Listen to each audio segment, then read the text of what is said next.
안녕하십니까.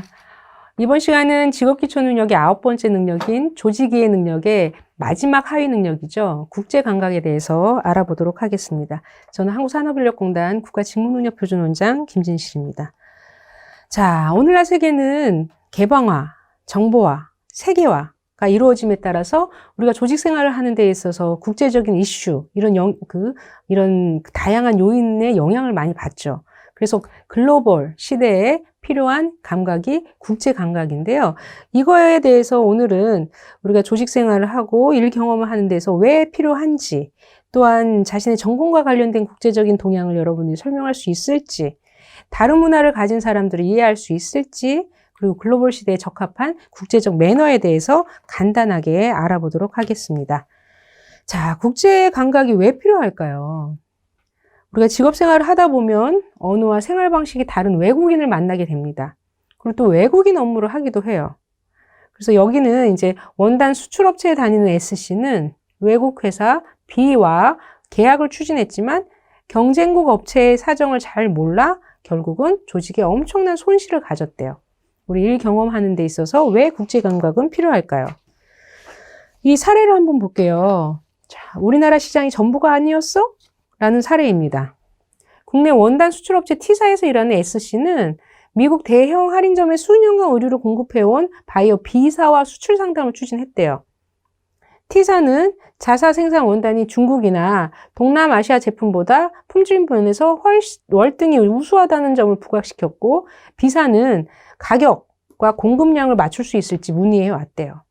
그러니까 서로 요구하는 게 다른 거죠. 요 고객은 요 조금 싸게 해가지고 언제까지 얼마큼을 좀 해달라 했는데, 그래서 T사에 근무하는 S씨는 가격과 물량 면에서 맞추기 어려운 점을 인식했지만 대량 주문을 받기 위해서는 무리해서 정해진 날짜에 바이어가 원하는 물량만큼 공급할 수 있다고 제대로 분석도 안 하고 약속을 했나 봐요. 또한 경쟁국 섬유업체들이 가격 구조를 모르는 S사는, 그러니까 경쟁국 섬유업체들의 가격 구조를 모르는 S는 B사가 제시하는 가격으로 공급 자체가 불가능하다고 설득했지만 결국은 B사가 경쟁국 업체의 가격 수준을 제시하며 수용하지 않으면 거래를 할 수 없다고 버티는 바람에 그냥 고객이 요구하는 대로 다 해줬대요. 결국 오더를 진행하는 과정에서 예상치 못한 비용이 발생하여 엄청난 손실을 입게 되었대요. 그러니까 우리나라 시장뿐만이 아니라 이 경쟁국, 다른 나라에도 관련된 비슷한 섬유업체가 있었음에도 불구하고 그런 동향을 파악하지 못했다는 거죠. 그래서 손해를 봤다. 우리나라 시장이 전부가 아니었어라는 사례에서 S는 경쟁국 업체의 가격 구조 등을 면밀하게 파악하지 못한 채 대량 주문에 현혹되어 섣불리 계약했다가 어려움에 처했대요. 글로벌화가 우리 조직에 또한 나에게 또 어떤 영향을 미치는지 한번 여러분들 활동하시기 바랍니다. 자, 글로벌화. 세계는 이제 3B, 보더, 국경, 경계, 바운더리, 장벽, 배리어가 완화되고 있대요. 그러니까 국가 간의 자원과 사람의 이동이 자유롭게 이루어지고 통신산업의 발달로 네트워크가 형성되었죠. 이처럼 세계는 하나의 지구촌이라는 말을 할 만큼 밀접하게 서로 영향을 주고받으며 살아갑니다. 그래서 글로벌화라는 것은 활동 범위가 세계로 확대되는 것을 의미하고요. 개인은 글로벌화에 따라 자유롭게 다른 나라로 이동을 하고 다른 나라에서 생산된 상품이나 서비스를 이용합니다. 조직은 세계 시장에서 경쟁하고 살아남아야 하는 역량을 가져야 하죠. 최근에는 다국적 내지 초국적 기업이 등장해서 범지구적 시스템과 네트워크 안에서 기업 활동이 이루어지는 국제 경영이 중요시되고 있습니다. 또한 글로벌화는 경제나 산업 등의 측면에서 벗어나 문화와 정치 등 다양한 다른 영역까지 확대되고 있습니다. 구체적으로 글로벌화에 따른 변화는 어떤 것이 있을까? 먼저 가장 큰 변화는 세계적인 경제 통합입니다. 20세기에 되면서 기업은 새로운 기술을 확보하여 국경을 넘어 세계적인 주도 기업으로 확장하게 되었으며 다국적 기업의 증가에 따라 국가 간 경제 통합이 강화되었습니다. FTA라고 들어보셨는지 모르겠지만 자유무역 협정을 체결해서 국가 간 무역 장벽을 없애기 위한 노력도 하고 있죠. 이러한 경제적인 변화는 정치적인 전망이나 산업에 대한 조직들의 태도 변화를 야기하고 있으며 전 세계적으로 국가에서 운영하거나 관리하던 공기업을 민영화하는 등 새로운 경쟁과 시장 환경이 조성되고 있는 추세입니다. 그렇다면 국제적 식견과 능력은 왜 필요한 것일까요? 글로벌화가 이루어지면 조직은 해외에 직접 투자를 할 수 있으며 원자재를 보다 싼 가격에 수입할 수도 있고 수송비가 절감되며 무역 장벽이 낮아져 시장이 확대되는 경제적 이익을 얻을 수가 있죠. 반면에 그만큼 경쟁이 세계적인 수준에서 치열하기 때문에 국제적인 감각을 가지고 세계의 대응 전략을 마련해야 합니다. 조직의 시장이 세계로 확대되는 것에 맞춰 조직 구성원들의 의식과 태도, 행동도 세계 수준에 이르러야 하고요. 우리 세계 경제 포럼에서 조사한 결과 국제 경쟁력 순위가 한국은 상승하고 있대요. 그만큼 우리나라 국민의 이제 국제적 식견이나 능력이 점차 향상되고 있죠. 국제 감각은 단순히 영어만을 잘하는 것을 의미하는 것은 아니고 다른 나라의 문화를 이해하는 이문화 이해, 그다음에 국제적 동향을 자신의 업무에 적용하는 능력 모두 포함하는 거죠. 문화가 다른 것을 이해하는 그 능력이 훨씬 더 중요합니다. 이문화 커뮤니케이션이라는 거죠.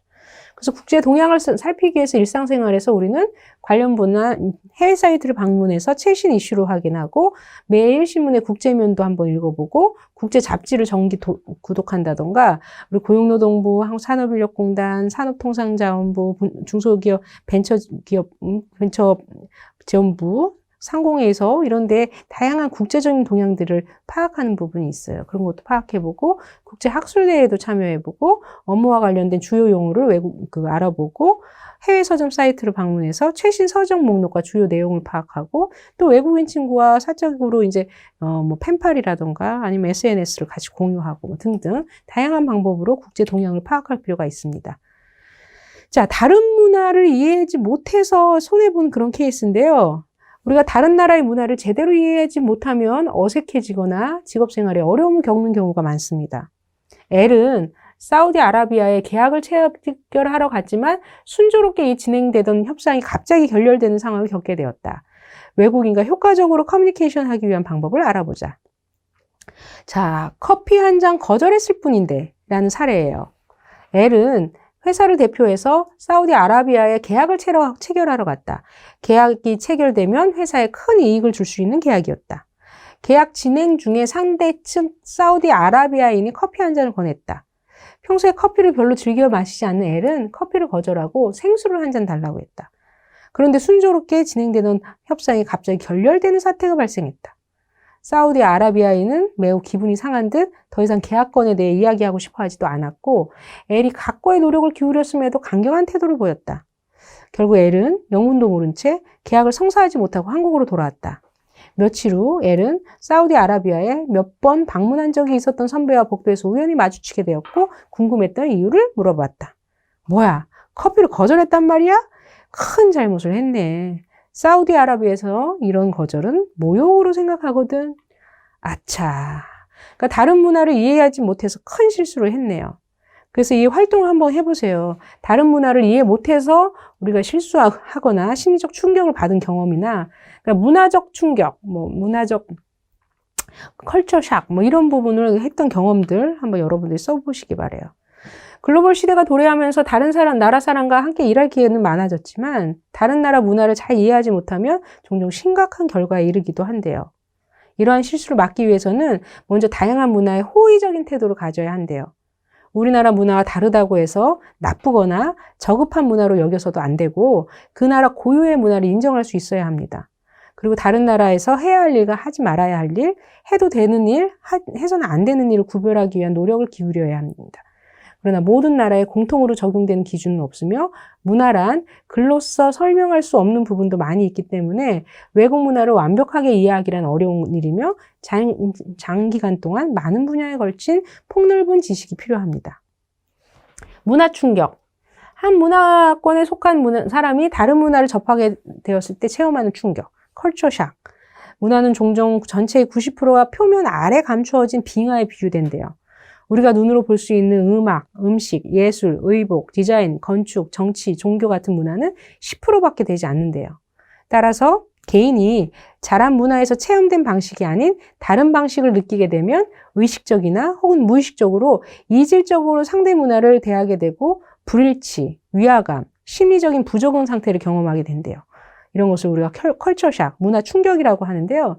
이 문화 충격을 대비하기 위해서는 다른 문화에 대해서 개방적인 태도를 갖는 게 필요합니다. 그러니까 음식도 어떻게 이런 걸 먹어? 이러면 안 되고요. 아, 그럼 여기는 이렇게 먹는구나 하면서 개방적인 태도로 다 수용할 수 있는 자세로 임해야 될 필요가 있죠. 자신이 속한 문화의 기준으로 다른 문화를 평가하지 말고 자신의 정체성은 유지하되 새롭고 다른 것을 경험하는데 즐거움을 느낄 수 있도록 적극적 자세가 필요합니다. 그리고 이문화 커뮤니케이션이라는 것은 서로 다른 문화를 이해하는, 그러니까 서로 상이한 문화 간 커뮤니케이션을 이문화 커뮤니케이션이라고 합니다. intercultural communication. 그리고 요거가 좀 비슷한 맥락이지만 다른 건 국제 커뮤니케이션이라고 해서 국가 간 이제 international communication과 그 intercultural communication 다른 거예요. 자, 국제 커뮤니케이션은 국가 간의 커뮤니케이션인 반면에 이문화 커뮤니케이션은 자신의 일을 수행하는 가운데 문화 배경을 달리하는 사람들과의 이루어지는 커뮤니케이션이래요. 그래서 이 이문화 커뮤니케이션은 언어적 커뮤니케이션과 비언어적 커뮤니케이션으로 구분된다고 합니다. 언어적 커뮤니케이션은 이제 외국어 능력이죠. 이제 국제적 관계에서는 이런 언어적 커뮤니케이션 외에 이 비언어적 커뮤니케이션이 더욱 중요할 수가 있어요. 왜냐하면 최근에는 이제 통역도 있고, 그러니까 아무리 유창하게 영어를 한다고 해도 이 문화적 배경을 잘 모르고 이제 이 비언어적에서 실수를 해버리면 더 큰 오해를 발생할 수가 있죠. 오해가 발생될 수 있죠. 자, 대접을 잘하겠다고 하는 행동이 오히려 모욕감이나 당혹감을 주는 행동으로 비춰질 수도 있습니다. 그래서 국제사회에서 성공적인 업무 성과를 내기 위해서는 외국어 활용 능력을 키우는 것뿐만 아니라 상대방의 문화적 배경에 입각한 생활 양식, 행동 규범, 가치관들을 이해하기 위한 노력도 필요하죠. 자, 같은 말이나 행동도 나라에 따라 다르게 받아들여질 수가 있대요. 국제 매너를 갖춰야 해요. 우리 집에 언제 한번 오세요 라는 말은 미국에서는 예의상 하는 말이지만 인도에서는 진심으로 하는 초대래요. 이처럼 국제 비즈니스와 관련된 주요 국제 매너는 어떤 것이 있는지 한번 알아보시죠. 비즈니스맨, 당신의 무교양은 유죄. 그러니까 교양이 없는 그 자체가 유죄래요. 죄가 있는 거래요. 그러니까 직업인들에게 교양도 돈이다. 교양이 있고 없음에 따라 비즈니스의 성패가 다 갈리는 경우가 많기 때문이다. 한 중소기업 최고 경영자 김모 씨는 클래식 음악을 좋아하는 외국 바이어와 연주회에 갔다가 계속 졸고 악장 중간에 박수를 치는 등 사소한 실수로 거래가 깨진 경험을 털어놓았다. 특히 외국 비즈니스 파트너들과 거래할 때는 에티켓이나 상대국 문화와 관련된 지식 등이 거래 성사에 결정적인 구실을 하는 경우가 많다. 그 이유가 뭘까? 비즈니스맨을 대상으로 교양과 국제 에티켓을 강의하는 국제 매너 아카데미 김 원장은 외국 비즈니스 파트너들은 저녁 식사를 함께 하거나 사교 골프를 치면서 또는 파티에서 비즈니스 상대와 편안한 대화를 통해 그 직원이 속한 회사를 평가하기 때문이라고 풀이합니다. 자, 활동을 한번 해볼게요. 비즈니스맨, 당신의 무교양은 유죄. 사례는 직업 생활에서 국제 매너가 중요함을 표시해 준대요. 국제 비즈니스 중에 이루어지는 인사하는 법, 시간 약속 지키기, 식사 예절 등에 대해 다음 예시에서 틀린 부분을 한번 수정해 보래요. 오늘은 미국 바이어를 만나 상담을 했다. 처음 만나는 날이라 긴장이 되었다. 나는 만나자마자 내 소개를 위해 명함을 내밀었는데 그는 반갑게 악수를 청했다. 긴장해서인지 손에 땀이 조금 났기 때문에 눈을 마주치면서 예의상 손끝만 살짝 잡았다. 악수를 한 후 그가 명함을 주었다. 명함에서 이름을 확인한 후 명함 지갑에 넣었다. 자, 일단 소개를 하기 위해서는 명함을 먼저 내밀어서는 안 되고요. 먼저 악수를 한 후에 명함을 내야 된대요. 그리고 미국 사람들 같은 경우는 악수도 끝까지 좀 오른손을 상대방의 손을 힘주어서 이렇게 좀 흔드는 수준까지 뭐 막 이런 건 아니겠지만요. 그리고 명함 지갑에 바로 넣지 않고 만약에 책상이 있으면 책상 위에 좀 올려놓다든가 뭐 이렇게 해야 된대요. 두 번째, 회사를 대표하여 이라크에 출장을 가게 되었다. 상대편 회사 담당 직원과 오후 1시에 대사관 앞에서 만나기로 했으나 아직까지 깜깜무소식이다. 시계를 보니 오후 2시가 다 된다. 약속이 잘못된 건가?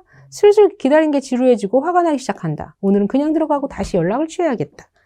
자, 여기는 이라크 같은 경우는 의뢰 기다려줄 것으로 이렇게 생각을 한대요. 그래서 여유를 갖고 좀 인내심이 필요하고요.